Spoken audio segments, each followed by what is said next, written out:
un mundo infinito que es la mente del hombre. Entre las estrellas que cubren el cielo o en el perfil gastado de las viejas piedras, existen verdades escondidas. Otra realidad que apenas vemos.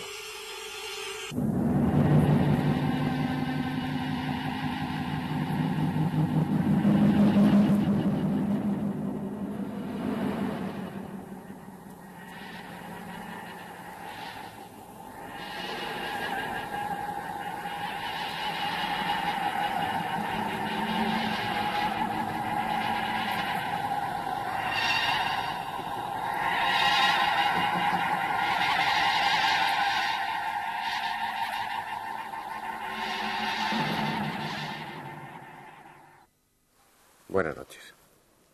Como es lógico, la isla de Pascua ha atraído desde su descubrimiento a multitud de arqueólogos, de investigadores, de buscadores de los misterios. De todos estos aventureros, de todos estos poetas de la arqueología, probablemente es Thor Heyerdahl el que más ha influido en todos los que siguieron después. Su célebre expedición, tal vez por ser la primera actual, la más importante o la más romántica, es sin duda la que más ha influido. Antonio Rivera tradujo en 1958 la obra, el libro de Thor Heyerdahl, Aku Aku, de su versión inglesa al castellano. Poco podía sospechar Antonio Rivera que 17 años más tarde las circunstancias le iban a llevar a él a ese mismo sitio, a la isla de Pascua. Hace aproximadamente un año se organizó y se realizó una expedición que Antonio Rivera, capitaneó. Una expedición formada por españoles y que durante algo más de 2 meses estuvo estudiando lo mucho, o parte de lo mucho que aún queda por estudiar y por descubrir en la isla de Pascua. Fue lo que ellos llamaron Operación Rapa Nui, que después se plasmó en un libro. Como es lógico, como es normal suponer, lo primero que llamó la atención y lo primero que hizo espolear la fantasía por un lado y el deseo de investigar por otro de la Operación Rapa Nui fue la presencia siempre insólita, siempre sorprendente, de esos enigmáticos seres de piedra, los moais. Una de las sorpresas con que me encontré al llegar a Isla de Pascua fue que nada era como yo había imaginado. Recuerdo aquí que yo traduje del inglés el libro Aku Aku de Thor Heyerdahl, que es uno de los libros más importantes que se han escrito sobre Isla de Pascua. Pero la realidad no correspondió en nada con lo que yo suponía. Es decir, Heyerdahl presentaba la tesis de un origen precolombino de la cultura pascuense, entroncándola con las culturas del Perú preincaico.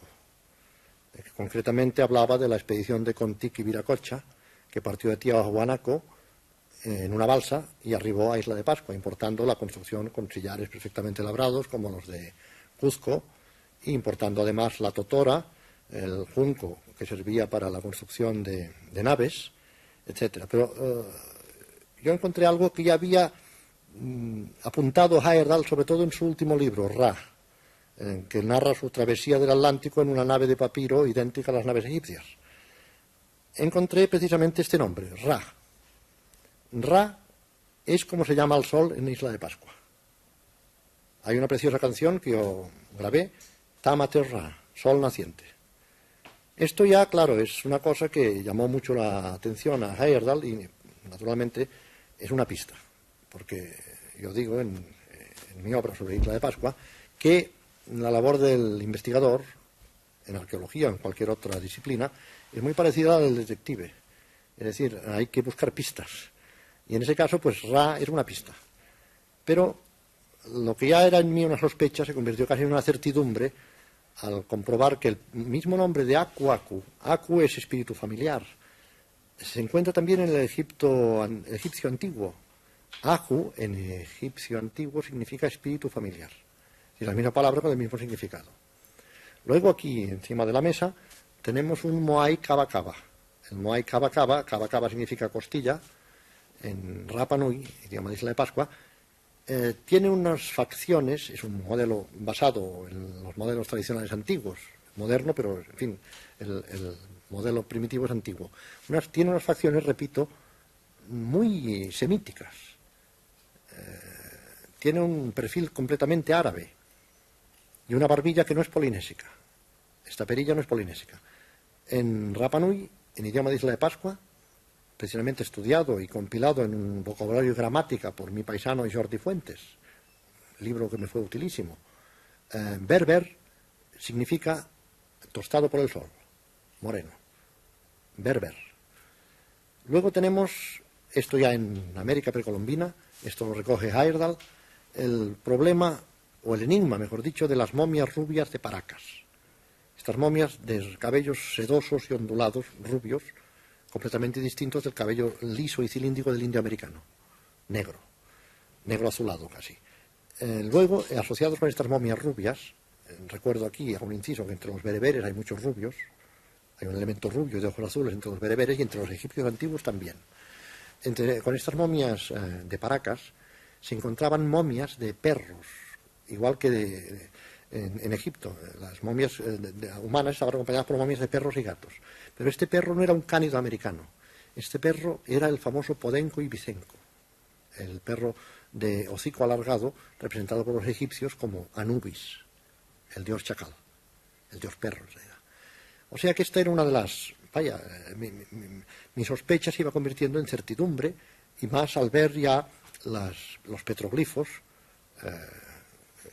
fotografiamos algunos, de antiguas naves pascuenses idénticas a las naves egipcias de papiros. Sabemos que en Pascua se construían naves de totora, es decir, de este junco similar al junco de los egipcios, al papiro. Pero aún sabemos más. Cuando nosotros estábamos en Pascua, por una coincidencia, que casi no me atrevo a llamar coincidencia, un investigador norteamericano de Harvard estaba publicando en el CONICET, en la Semana Científica y Tecnológica, que es una publicación correspondiente a las publicaciones de nuestro Consejo Superior de Investigaciones Científicas, pero chilena, estaba publicando los resultados de su interpretación de una inscripción hallada en la Casa Pintada, una cueva del Cajón de Tinguiririca, en Chile.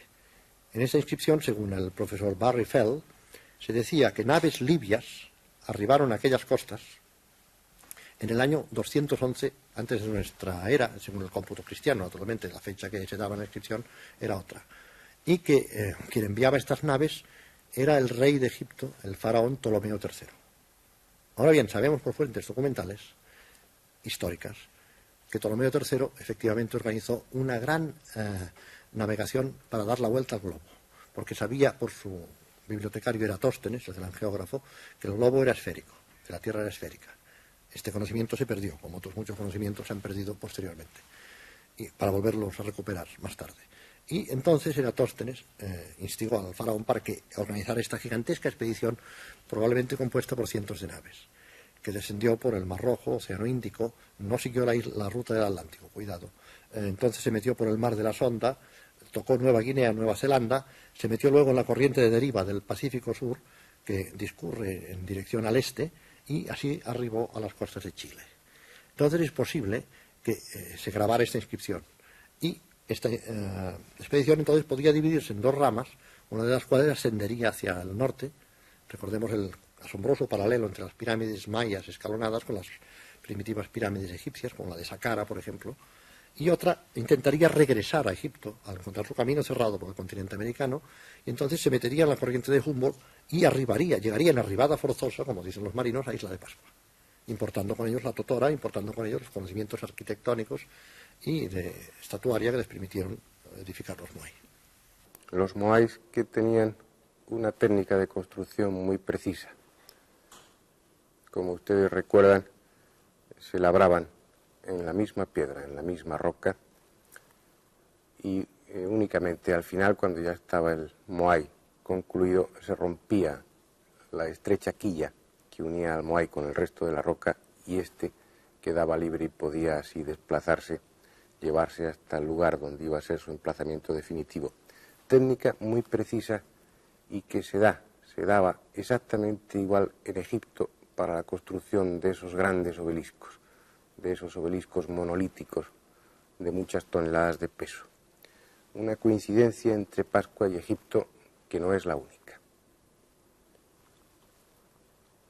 La presencia de este Moai con perilla en la ladera sudoccidental del Rano Raraku, que como ustedes han visto es sorprendentemente parecida a la escultura, a la estatua de uno de los colosos de Akenatón en Egipto, es otro punto de coincidencia entre esas dos culturas tan dispares, la egipcia, bastante bien conocida, y la pascuense, que sigue siendo un enigma. Todo esto, aunque parezca improbable, no lo es tanto. No solamente es posible, sino que hay muchos datos para poder asegurarlo. Realmente los egipcios, sobre todo en la época, como dice Antonio Rivera, de Ptolomeo III, aproximadamente del siglo III antes de Jesucristo, estaban en condiciones de realizar este gigantesco periplo. Partiendo del Mar Rojo, sus embarcaciones de papiro pudieron tener fácilmente acceso hasta el Pacífico y llegar hasta la isla de Pascua. Lo que es evidente, hay pruebas contundentes, es que los egipcios en esa época estuvieron en la India. Y si estuvieron en la India, nada impide, dado que hay una serie de corrientes marítimas que favorecerían toda su trayectoria, nada hay de inconveniente para que llegaran hasta la isla de Pascua, puesto que la navegabilidad de estas naves había sido hartamente comprobada. Estas corrientes en el Océano Pacífico que también favorecieron a Thor Heyerdahl cuando realizó su periplo a bordo de la Kon-Tiki. Varios puntos, varias coincidencias que hablan de una identidad, de una comunicación entre Egipto, la cultura egipcia, y la cultura de Pascua. Pero coincidencias que también nos llevan a Tiahuanaco, que también nos llevan al lago Titicaca en lo que se refiere a la construcción de barcas de Totora, y a Tiahuanaco y todas las culturas incas y preincas en lo que se refiere a la prodigiosa forma de construir. Cierto que la identidad de este Moai con perilla, tan similar, tan parecido al coloso de Akenatón, sugiere con fuerza una relación directa con Egipto más que con Tiahuanaco. Sin embargo, hay otros puntos de coincidencia con culturas aún, si no más antiguas, probablemente sí lo son que la egipcia, más desconocidas para nosotros. Uno de ellos, uno de estas coincidencias sumamente extrañas, nos viene dada por las tablillas Rongo Rongo. Uno de los grandes enigmas que aún presenta la isla de Pascua son las tablillas Rongo Rongo. Exactamente las tablillas Kohau Rongo Rongo. Son unas tablas de madera, como esta, que presentan una escritura ideográfica del tipo llamado bustrofedón. Es decir, que se empiezan a leer en este sentido, al llegar al final se les da la vuelta y se prosigue, así hasta terminar. Bueno, digo, se empiezan a leer y en realidad no se empiezan ni se acaban porque nadie las sabe leer.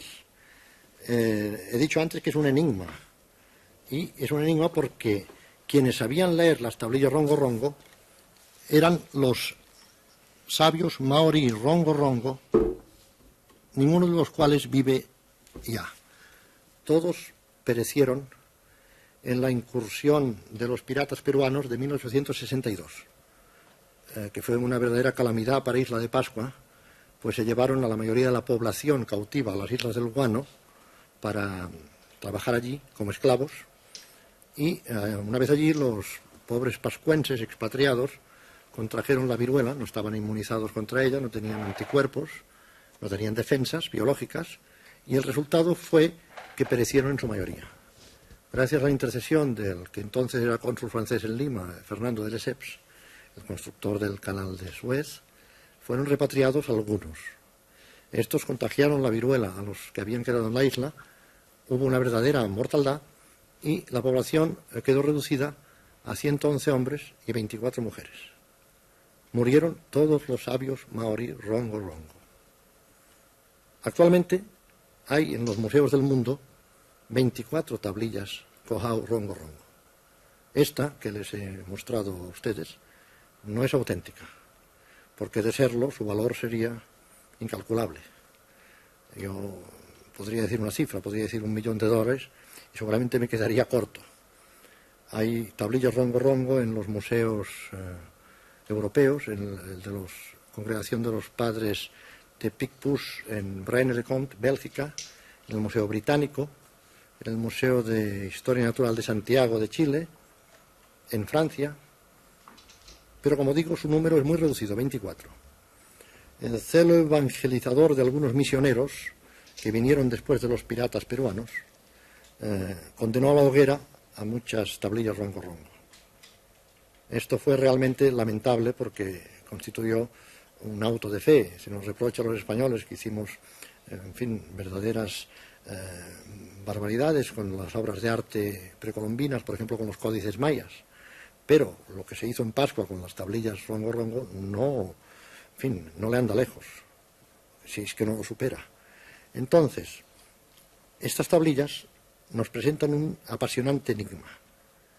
Su escritura, que vemos representada en un gráfico, es ideográfica, es decir, representa figuras de hombres, de animales, de pájaros, estrellas, y no sabemos lo que significan. En el siglo pasado, algunos investigadores, Mrs. Catherine Rowledge, el norteamericano Thompson y otros, encontraron a indígenas que pretendían leer las tablillas. Pero esta lectura se reducía casi siempre a decir esto es un hombre, esto es una estrella, esto es un pájaro en su idioma, en el idioma Rapa Nui. Pero claro, esto no nos lleva a ninguna parte, porque esto también lo podemos hacer nosotros. El verdadero significado se nos escapa. Quizá eran a modo de un rosario o un recordatorio de sucesos memorables. Quizá. Digo que no lo sabemos. Un hallazgo importantísimo, por ejemplo, sería el de tablillas rongo rongo con otro tipo de escritura, es decir, asociadas a otro tipo de escritura, lo que podríamos llamar la piedra de Roseta de Pascua. Hay la posibilidad de realizar este hallazgo, pero tengamos en cuenta que los pascuenses actuales son muy reacios a mostrar al visitante sus famosas cuevas familiares, donde guardan las reliquias de sus antepasados, donde guardan incluso los cadáveres de sus muertos y donde guardan posiblemente también tablillas rongo rongo auténticas. Está, por ejemplo, el caso que sabemos por la historia de uno de los últimos reyes autóctonos de Pascua, Negara, el cual fue enterrado con toda su biblioteca de tablillas rongo rongo. En realidad, las parihuelas sobre las que le llevaron a su cueva mortuoria eran 2 gigantescas tablas cubiertas de signos rongo rongo.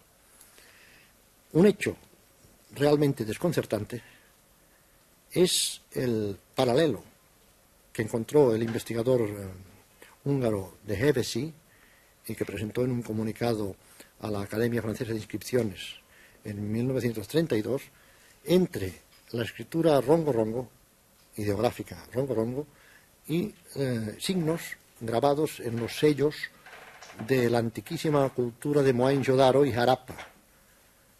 Esto es realmente desconcertante e inexplicable, porque entre ambos puntos del globo, Pascua y Mohenjo-Daro, que está en el Valle del Indo, en la India, hay una distancia de unos 22.000 kilómetros. Pero hay un desfase cronológico aún más importante que la distancia geográfica, porque la cultura de Mohenjo-Daro floreció hace aproximadamente 5.000 años, es de unos 3.000, 3.500 antes de Cristo. Recordaré aquí brevemente que la ciudad de Mohenjo-Daro tiene una urbanización sorprendentemente moderna, calles rectilíneas tiradas a cordel, un sistema de alcantarillado que no tiene nada que envidiar al de nuestras ciudades, luego unos servicios higiénicos en las casas impresionantes, todo ello en una cultura, como digo, del 3000 antes de Cristo. Este paralelo entre los signos de las tablillas Rongo-Rongo y Mohenjo-Daro aún es más desconcertante y más incomprensible si tenemos en cuenta que el proceso que han seguido todas las escrituras del mundo, que han pasado desde una fase ideográfica, como la de las tablillas Rongo-Rongo, proceso que se ha puesto de manifiesto en la escritura hierática egipcia, que luego pasó al demótico y finalmente al copto, y luego también es el proceso de la escritura china, que ha pasado a una forma estilizada, y la escritura alfabética mediterránea. Es decir, que parecería apuntar como foco de dispersión de esta escritura precisamente hacia Pascua, lo cual va contra toda la lógica y contra todo el sentido común. Es decir, lo que parece es que Pascua tendría que ser el recipiente de una cultura importada y no el foco de irradiación, puesto que la escritura de Mohenjo-Daro, como hemos visto, es estilizada, tiende hacia la alfabetización. En cambio, la escritura de los Rongo-Rongo no, es una escritura puramente ideográfica, reproduce, como he dicho antes, hombres, estrellas, pájaros, etc. Esta identidad, este paralelismo entre la escritura Rongo-Rongo y la de Mohenjo-Daro, lamentablemente, en vez de aportar nueva luz en un sentido clásico de sencillez o de ajustarse a un esquema respecto al pasado de Pascua, lo que hace es complicar aún más este confuso panorama que es la historia ya perdida de la isla de Pascua. Historia en la que no faltan tampoco alusiones a visitas de los extraterrestres, visitas que al parecer no solamente se dieron en la antigüedad, sino que hoy se dan y con cierta profusión sobre ese extraño paraje que es la isla de Pascua. Una de mis sorpresas, entre las muchas que me llevé en Pascua, fue la de comprobar que allí también se habían visto ovnis. Es decir, digo sorpresa y no digo bien. En realidad lo que fue una confirmación de lo que yo ya sabía, de que el ovni es un fenómeno mundial. Es un fenómeno global, como dicen los americanos. Entonces, que se hubieran visto ovnis en Pascua, pues casi era de esperar, era natural. Pero lo que no era de esperar era la ubicación de los avistamientos en Pascua. Los avistamientos en Pascua están situados, esto se aprecia perfectamente en el mapa, en una zona delimitada por un triángulo, cuyos vértices son una zona al este del Rano Raraku, luego otra parte al norte, cerca de la playa de Anaquena, exactamente cerca de Hangaonu, la bahía de la Perús, y finalmente un cerro llamado Puy, Maunga Puy. Estos tres vértices delimitan un triángulo en el que yo sepa, han tenido lugar todas las observaciones de ovnis, por lo menos que me han sido comunicadas a mí. Esto es muy curioso, desde luego, esta localización en una zona restringida. Y, naturalmente, uno de los objetivos secundarios de Operación Rapa Nui, al menos de su director, en fin, objetivos míos, fue la de obtener relatos de avistamientos de ovnis. Esto ya lo hice a título puramente personal, como estudioso del fenómeno ovni, porque, naturalmente, aunque no estaba allí, podríamos decir, de servicio, pues me interesaba. Entonces, varios pascuenses me relataron sus observaciones. Son todas ellas clásicas, todas ellas obedecen a tipos, a tipología que ya se ha visto en el resto del mundo. Una de ellas muy interesante, que me la relató el pascuense, que se ocultó deliberadamente bajo el seudónimo de Itaraera. Itaraera significa Israel en Rapa Nui, no sé por qué escogió este seudónimo.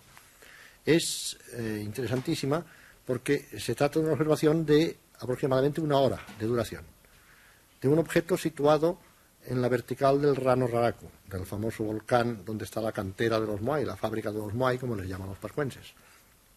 Y parece tratarse de lo que los ufólogos llamamos una nave portadora, es decir, un gran objeto del que entraban y salían objetos más pequeños.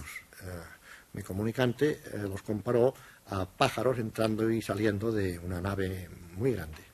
Este objeto luminoso, con luz propia, se desplazó transcurrida 1 hora y se situó encima del Maunga Puy, o sea, encima de otros de los vértices del triángulo. Esta observación tiene importancia por varias razones. En primer lugar, por el anónimo que su observador me pidió que mantuviera en torno a su nombre. Es muy positivo cuando el observador de un ovni o la persona que tiene un contacto con los supuestos ocupantes de un ovni pide que se le guarde el anónimo. Esto excluía automáticamente cualquier afán de publicidad, cualquier afán de notoriedad, de aparecer en la prensa, de que se hable de él, incluso cualquier afán de lucro. Por lo tanto, yo lo considero enormemente positivo. El otro factor positivo está representado por la propia persona del testigo, un pascuense joven, no creo que tenga más allá de 30 años, pero uno de los poquísimos habitantes de Rapa Nui, de Isla de Pascua, con altos estudios universitarios. Mi informante tiene 7 años de universidad en Santiago de Chile. Y esto, claro, es altamente importante, porque no es una persona con fins de información. Se expresa correctísimamente, me explicó de una manera muy articulada su observación y todo ello pues me da a creer en fin, me hace creer que es auténtica. Las otras observaciones son más o menos parecidas. Hay una observación antigua del año 36 aproximadamente y también notable por su autor. Su autor es nada menos que el padre Sebastián Englert, el venerable capuchino que residió 33 años en Pascua y uno de los hombres que más conocían y que más estudiaron el pasado de la isla. Su obra, La tierra de Hotumatua, es importantísima y a ella ha acudido muchas veces. Entonces, esta observación, refrendada por la autoridad del padre Sebastián Englert, tiene mucha importancia. Y, curiosamente, es una observación marina, es la observación de un objeto que penetró en el mar a unos 3 kilómetros frente a Hangaroa. Hangaroa es la única población de la isla, y entró en el agua, pero sin demasiada velocidad, lo cual excluye que pudiera tratarse de un meteorito. Realmente, como digo, esto no me sorprendió. Pero hay otro hecho en Pascua que también debe ser tenido en cuenta. Y es un hecho que no invento porque está en las cartas marinas. Nosotros nos procuramos una carta marina del Servicio Hidrográfico de la Armada chilena y en ella está perfectamente señalada, en la costa norte, en la región del Maunga-Terevaca, la llamada gran perturbación magnética. Esto es muy interesante porque parece imposible que en una isla de origen volcánico como Pascua pueda existir una perturbación magnética, que tiene que estar asociada evidentemente al hierro, al mineral de hierro. Entonces, ¿cómo se explica la presencia de esta perturbación magnética en Pascua? Pues no lo sé. Es una perturbación magnética tan importante que altera completamente los girodireccionales y los instrumentos de navegación de los aviones cuando sobrevuelan Pascua, hasta el punto que es imposible tomar tierra en Pascua de noche. Todos los vuelos de Lanchile se realizan de día y a ojo, es decir, no se utilizan instrumentos para tomar tierra porque los instrumentos quedan totalmente afectados. Nosotros precisamente utilizábamos 2 radioteléfonos, 2 walkie-talkies, y con ocasión de un campamento que se estableció, un campamento de 3 días en la región de Hangaoteo, en el norte, fue absolutamente imposible comunicar con nuestra base de Hangaroa. Había unas interferencias poderosísimas que impidieron toda comunicación por radioteléfono. Hay que asociar esta perturbación magnética con la presencia de ovnis. Parece que siempre hay una relación entre los ovnis y el geomagnetismo. Es una relación que ha sido estudiada por varios investigadores. Ahora bien, el triángulo que antes he mencionado no está en la costa norte, sino que está en otro lugar de la isla, más hacia el este. Pero, repito, la presencia de esta perturbación magnética es inexplicable, en mi opinión. Así pues, en el Océano Pacífico, a esos 27 grados 11 minutos sur y 109 grados 8 minutos oeste, existe una isla, un extraño lugar en el que coinciden una serie de elementos que, si ya por separado son insólitos y sorprendentes, al estar juntos carecen totalmente de sentido.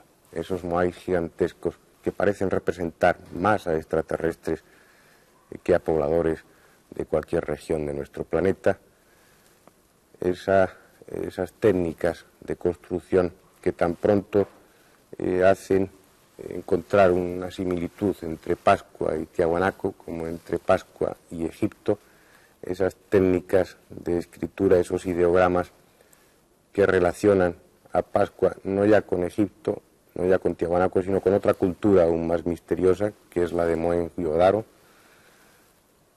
un pedazo de tierra en el que se dan perturbaciones electromagnéticas como en otras muy escasas regiones del globo, una isla donde parece ser que los ovnis se pasean con harta frecuencia,